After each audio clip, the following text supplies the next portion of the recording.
नमस्कार दोस्तों आज के वीडियो में हम लोग जानेंगे T1000, T8000 TTL और T8000 AC। इन सब में क्या डिफरेंट है, इन सब का सिलेक्शन कैसे करना होता है, किस बेसिस पे आप कहेंगे कि आपके T1000 से काम हो जाएगा, T8000 TTL कहाँ लगाना होता है, T8000 AC कहाँ लगाना होता है। तो इन सब के ऊपर आज डिटेल वीडियो होने वाला है।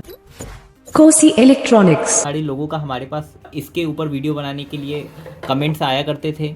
बहुत सारे लोगों का क्वेरी हुआ करता था कि ये इस पे कैसे वर्क करना है, कैसे काम करता है। तो चलिए जानते हैं। सबसे पहले हम लोग आते हैं T1000S।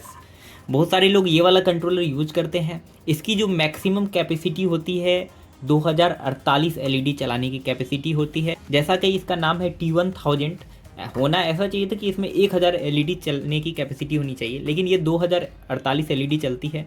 अगर आपको अच्छे फ्रेम रेट चाहिए, मतलब जो इफेक्ट्स है काफ़ी फास्ट चाहिए, तो आप इसमें 1000 एलईडी का प्रोग्राम बनाएंगे तो बहुत अच्छा फ्रेम रेट देखने को मिलेगा। 2048 एलईडी पे फ्रेम रेट ड्रॉप होने वाले हैं। वहीं यहाँ पे इसमें जो है एक पोर्ट ही डेटा आउटपुट मिलता है। अगर मैं बात करूँ T8000 की, तो यहाँ पे जो है आपको टोटल 8 पोर्ट देखने को मिलता है और एक पोर्ट पे यहाँ पे 1000 एलईडी चलाने का ही ऑप्शन मिलता है। क्यों? क्योंकि अच्छे फ्रेम रेट चाहिए। T8000 बड़े प्रोजेक्ट में यूज होता है, तो अच्छे फ्रेम रेट के लिए हमें पर पोर्ट पे एलईडी कम करने होते हैं। जितना कम एलईडी होगा उतना अच्छा फ्रेम रेट मिलेगा। तो यहाँ पे जैसा कि इसका नाम है T8000, तो इसकी मैक्सिमम कैपेसिटी है 8000 एलईडी चलाने की। पर पोर्ट आप 1000 एलईडी चला सकते हैं। अब T1000 पे जो है आप 2000 एलईडी चला सकते हैं। तो 2000 एलईडी के अंदर के जितने भी प्रोजेक्ट हो, जो भी आपके प्रोजेक्ट 2000 एलईडी के अंदर यूज होते हैं, आपको वहाँ पे T1000 लगाना होता है। अगर आप चाहे तो मल्टीपल कंट्रोलर को आपस में सिंक्रोनाइज करके भी यूज कर सकते हैं। मान के चलिए एक हमारा ये कंट्रोलर है, एक और कंट्रोलर अगर ले करके हम दो को सिंक्रोनाइज करके 4000 एलईडी तक चला सकते हैं। वहीं दूसरी ओर जो आपके T8000 है, वो कोई बड़े प्रोजेक्ट जैसे आप बिल्डिंग पे 7 से 8000 एलईडी लगा रहे हैं, तो वहाँ पे इसको जो है सिंगल लगा सकते हैं। ये आपको मल्टीपल सिंक करने होते हैं। यहाँ पे कई सारे लोग पूछते हैं कि सर इसमें एक्स्ट्रा पोर्ट के बारे में बताओ। तो यहाँ पे आपको कंट्रोलर में VCC ग्राउंड, ये तो पावर के लिए मिलते हैं। उसके बाद किसी कंट्रोलर में 2 एलईडी होते हैं, किसी में 3 एलईडी होते हैं। तो तीनों एलईडी का यहाँ फंक्शन लिखा हुआ है। एक सिंक्रोनाइज के लिए, जब मल्टीपल कंट्रोलर आपस में सिंक होंगे तो उस समय ये वाली एलईडी ग्लो करेगा। एरर, जब आपके मेमोरी कार्ड रीड नहीं करेंगे तो एरर वाला एलईडी ग्लो करेगा। और एक है पावर वाला, जब भी आप इसमें पावर प्रोवाइड करेंगे तो वो वाले एलईडी वर्क करेंगे। और यहाँ पे SD कार्ड का ऑप्शन है, तो यहाँ पे आप SD कार्ड में प्रोग्राम डाल सकते हैं। यहाँ पे सेट है, मोड है, प्लस है, माइनस है। सेट से आप IC का सिलेक्शन कर सकते हैं, जैसे 1903 WS2811 वगैरह वगैरह।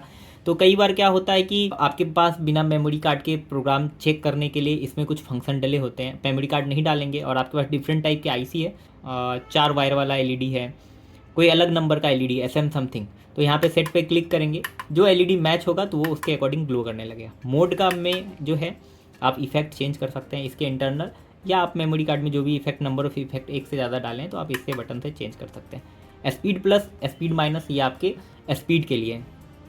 Same to same button functionality T8000 में भी होते हैं। देखिए यहाँ पे सेट के जगह यहाँ चिप लिख दिया है। चिप मतलब चिप सिलेक्शन, जैसे 2811 हो गया, 1903 हो गए, या आपके TM1814 हो गए, डिफरेंट टाइप के जो भी IC है उसको सेलेक्ट करने के लिए होता है। उसके बाद आते हैं क्लॉक, डेटा, ग्राउंड, BA। तो ये क्लॉक जो होता है, हमारे पास जो पिक्सल होते हैं अभी जो हम लोग यूज करते हैं, सिंगल डेटा वाला यूज करते हैं। कई पिक्सल जो होते हैं उसमें 2 डेटा यूज होता है, एक डेटा एंड एक क्लॉक। अभी जो है हमारा पिक्सल जो होता है, मान के चलिए आपने 1 से 10 लड़ी लिया। जैसे दोस्तों यहाँ पे देख पा रहे हैं ये वाला LED हमारा, तो एक और LED आती है जिसमें 4 वायर होते हैं। यहाँ पे हमने एक डेटा वायर यूज किया, उसमें एक क्लॉक वाला वायर है। उसका क्या फ़ायदा होता है, हमारे ये LED ख़राब होते हैं तो इसके आगे सिग्नल जाना बंद हो जाता है। लेकिन वो 4 वायर वाले LED में जिसमें क्लॉक का ऑप्शन होता है, ये LED ख़राब होगा तो यही बंद होगा, आगे के माल चलते रहेंगे। लेकिन वो LED इतनी महंगी होती है जो हम लोगों के लिए अफोर्डेबल नहीं होती है, इसलिए इंडिया में बहुत कम चलती है। इसके बाद क्लॉक और डेटा हमने समझ गया। डेटा जो हम लोग 3 वायर वाला LED यूज करते हैं उसमें डेटा यूज कर लेते हैं। उसके बाद यहाँ पे देखिए DMX 512 AB। तो DMX 512 एक प्रोटोकॉल है। जैसे ये LED आते हैं WS2811, 1903, ऐसे DMX 512 IC लगा हुआ LED या LED स्ट्रिप आते हैं। तो उसके लिए जो है ये AB यूज होता है। तो ये भी हमारे काम का नहीं, क्योंकि इंडिया में तो WS2811 ही चलता है। उसके बाद देखिए यहाँ input A, input B, output A, output B, synchronise purpose के लिए होता है। आपको एक से ज़्यादा कंट्रोलर चलाने हैं तो आप सिंक्रोनाइज कर लेंगे। जैसे हमारा ये दूसरा कंट्रोलर है, अभी मुझे ये वाला फर्स्ट कंट्रोलर से इसको सिंक करने हैं, तो इसका जो है आउट ए आउट बी से वायर निकाल करके इनपुट ए इनपुट बी में जाने वाला है। अब ये दोनों में कुछ डिफरेंस है। यहाँ पे देखिए आपको 3 ऑप्शन दिए हैं पावर के, 5 वोल्ट ग्राउंड, 7.5 वोल्ट से 24 वोल्ट। यहाँ पे 3.3 वोल्ट से लेके 24 वोल्ट का इनपुट मिल गया है। तो यहाँ पे इन्होंने 5 वोल्ट को एक सेपरेट कर दिया। बाकी सब कुछ सेम है, 4 बटन वगैरह वगैरह, क्लॉक वगैरह वगैरह। अब चलते हैं हम लोग T8000 पे। T8000 पे आपको क्या दिया है, 12 वोल्ट, 24 वोल्ट, ग्राउंड, माइनस। यहाँ पे 5 वोल्ट का सेपरेट कनेक्टर वाला सिस्टम दिया है। यहाँ भी आपको सिंक्रोनाइजेशन के लिए in A, in B, out A, out B, multiple controller synchronize हो गए आपके। उसके बाद यहाँ पे देखिए ए बी फॉर DMX होता है, आउट 1, आउट 2, आउट 3, आउट 4। जब DMX की प्रोग्रामिंग करेंगे तो ए बी से यूज करेंगे। जब पिक्सल की प्रोग्रामिंग करेंगे, ए या बी में से आपको कोई डेटा होगा उसको आपको चेक करने होंगे। एग्जैक्ट मुझे अभी याद नहीं है, हम भी जब प्रोग्राम करने के बाद चेक कर लेते हैं कौन सा है। T8000 TTL और T8000 AC में क्या डिफरेंस है। T8000 TTL में जो है आपको इनपुट DC देने होते हैं, साथ में ये कंट्रोलर दूसरे कंट्रोलर से सिंक हो जाता है, और यहाँ भी मेमोरी कार्ड के ऑप्शन मिलते हैं। ये सब इंडिकेटर हो गया। जबकि T8000 AC में ऐसा कुछ सिंक करने का नहीं दिया है। अगर आप इसे खोलेंगे तो यहाँ पे देखिए आपको यहाँ पे डिस्प्ले मिल जाता है। डिस्प्ले में IC टाइप आपको दिखते हैं, डिज़ाइन जो इसमें भरे होते हैं वो दिखते हैं। यहाँ पे AC इसलिए नाम है क्योंकि इसमें डायरेक्ट 220 वोल्ट AC डाल सकते हैं। इसमें आपको सिंक्रोनाइज नहीं कर सकते हैं क्योंकि इसमें कोई सिंक्रोनाइजेशन का पोर्ट दिया ही नहीं है। अगर आपके प्रोजेक्ट 8000 LED के अंदर है तो आप ये वाला यूज कर सकते हैं। अगर आपके प्रोजेक्ट 8000 से ज़्यादा LED के हैं तो आपको TTL यूज करना होगा। TTL यूज करना होगा क्योंकि TTL में आप मल्टीपल कंट्रोलर को सिंक्रोनाइज कर सकते हैं। यहाँ पे देखिए सब कुछ चाइनीज में लिखा है। ये माइनस प्लस से तो हमें आइडिया लग गया कि ये स्पीड बटन है, और एक जो है कंट्रोलर में हमारा चिप सेलेक्शन का होता था और दूसरा जो है मोड सेलेक्शन का होता है। यहाँ भी आपको ग्राउंड, डेटा, क्लॉक, जिसके पास 4 वायर के पिक्सल हैं वो क्लॉक भी यूज़ करते हैं। हम लोगों के पास ज़्यादातर डेटा ग्राउंड का ही यूज होता है। तो यहाँ पे इस तरीके से इसे आपको यूज करना होता है। तो चलिए, ये तो बहुत कम ही काम में आते हैं। AC में क्या होता है कि आपके एक अंदर ट्रांसफार्मर लगे होते हैं जो AC को DC में कन्वर्ट करके इसको पावर देता है।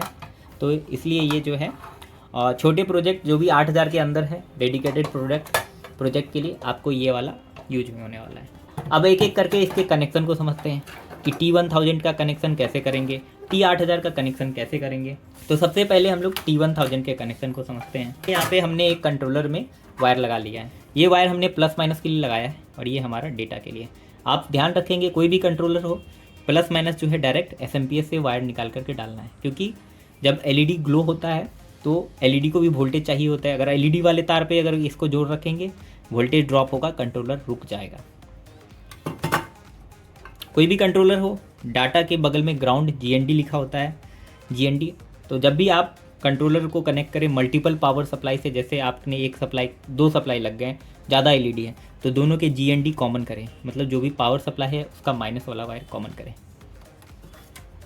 अभी जो है आपको T1000 पे 2000 LED कनेक्ट करने हैं। तो सबसे पहले हम लोग क्या करते हैं, एक प्लस, अभी 2000 LED मुझे कनेक्ट करने के लिए 2 सप्लाई लगाने पड़ेंगे, तो 2 प्लस जोड़ूंगा और उसके बाद 2 माइनस जोड़ूंगा।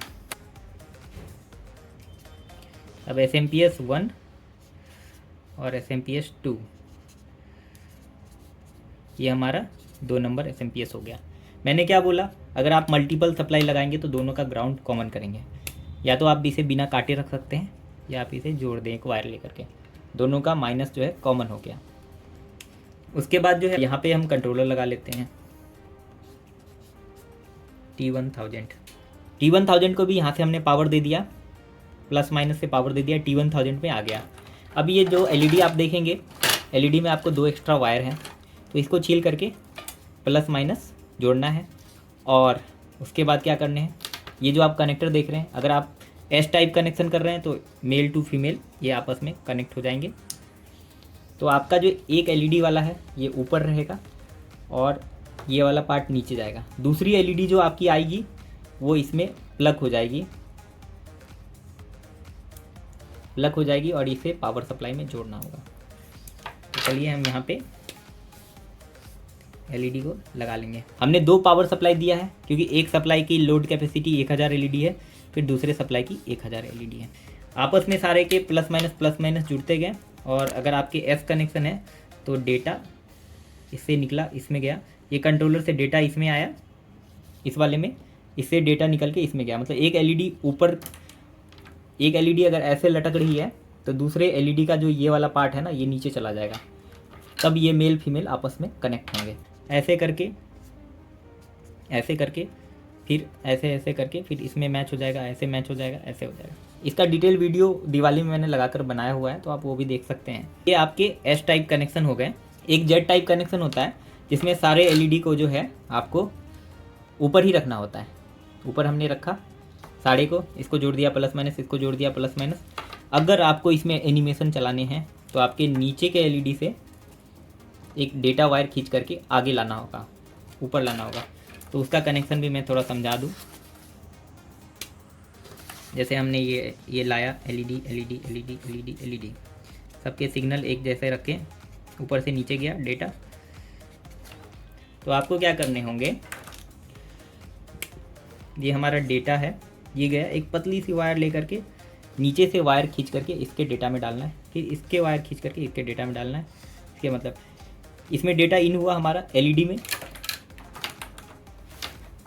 आपके डेटा इन हुए।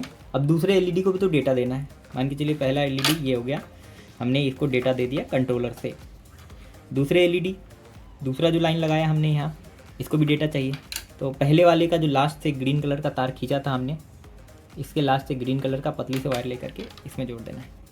एक चीज़ और आप लोगों को ध्यान रखना है कि ये जो है हमारा डीसी है, डीसी से ऑपरेट होता है। तो यहाँ पे 1.5 mm का मिनिमम 1.5 mm का वायर लेना है आपको। अगर आप 2.5 लेते हैं तो और भी अच्छा, 1.5 mm का वायर लेना है। अगर आप ज़्यादा गैप में एलईडी लगा रहे हैं तो नंबर ऑफ़ पावर सप्लाई 1-2 की जगह आप 4 लगा सकते हैं। ये तो हो गया हमारा T1000 का कनेक्शन। इसमें SZ पैरेलल कर सकते हैं। इसका और भी वीडियो हमारे चैनल पे आपको मिल जाएगा। अब चलते हैं T8000 की ओर। अब T8000 की लोड कैपेसिटी कितनी है हमारी, 8000 एलईडी की। तो सबसे पहले हम लोग क्या करेंगे, जैसे हम छोटा छोटा समझाने के लिए आपको बना रहे हैं। जैसे हमने अभी 1 2 3 4 5000 एलईडी का सेटअप बनाया। तो यहाँ पे अभी हम T8000 पे चलाने वाले 5000 एलईडी, 1.5 mm का वायर लिया, सबका ग्राउंड कॉमन किया, माइनस। ये हमारा माइनस हो गया, ये हमारा प्लस हो गया। यहाँ पे SMPS 1, SMPS 2, SMPS 3, SMPS 4, SMPS 5। यहाँ पे हमने मान के चला कि एक SMPS है और 1000 एलईडी है। सबको प्लस माइनस SMPS से जोड़ दिया और सारे के ग्राउंड कॉमन कर दिए। यहाँ पे हमारा लग गया T8000, T8। और उसके बाद जो है हमने क्या किया, एलईडी लगाना चालू किया। 1000 एलईडी, फिर 2000 एलईडी, फिर ऐसे करके 3000 एलईडी, फिर ऐसे करके 4000 एलईडी, फिर ये हमारा 5000 एलईडी। अगर इससे ज़्यादा है तो ऐसे ही 100 ऑन आगे चलता जाएगा। अब जो है अब क्या किया हमने, T8000 से हमारे जो है 8 डेटा मिले। तो डेटा 1, पहले तो इसको कनेक्शन जो भी आप SZ जो भी कर रहे हैं आप ऐसा करते जाएं।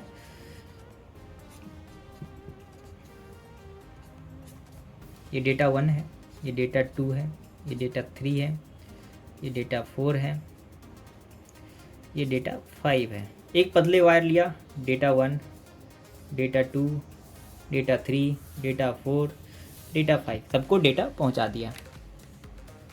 तो ये आपके जो है एक पोर्ट पे 1000 एलईडी चला, दूसरे पोर्ट पे फिर 1000 एलईडी चला, फिर तीसरे पोर्ट पे ऐसे।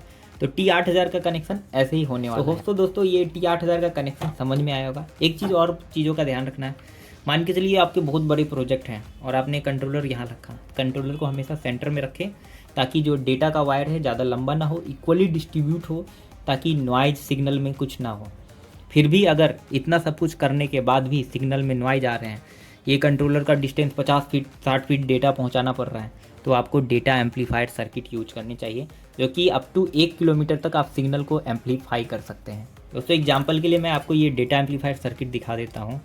इसमें जो है आपको एक ट्रांसमीटर पार्ट होते हैं, एक रिसीवर पार्ट होता है। ट्रांसमीटर का क्या काम होता है? सिग्नल को ट्रांसमिट करने का। तो ये जो हमारा है, ये जो है रिसीवर पार्ट है और ये जो है ट्रांसमीटर पार्ट है।